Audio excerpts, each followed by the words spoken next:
Good day na naman po mga kabonsay. At silpi muna tayo.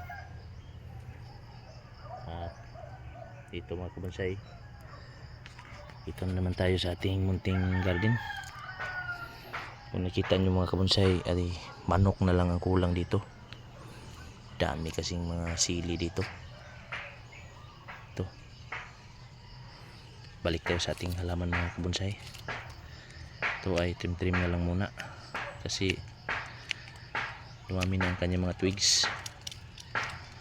Darating ang panahon na i-unwire natin to pag nababaon na ang kanyang mga sanga. Dito may nakita tayong potensyal na sanga mga kabonsay. Baka gawin natin to dito. Ito,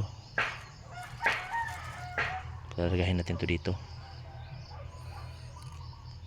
Yan, hindi natin yan kunin, bayaan lang muna natin yan kasi dito natin yan palalargahin.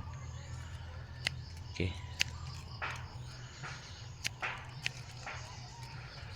kupit na lang tayo dito mga kabonsay.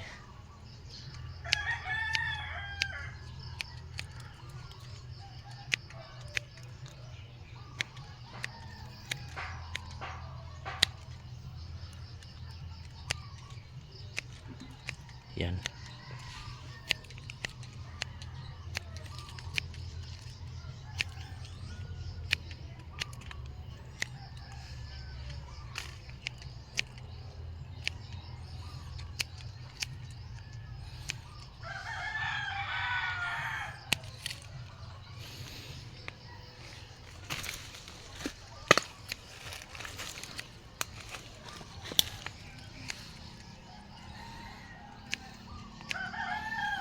Yan ang kanyang pattern mga kabonsay.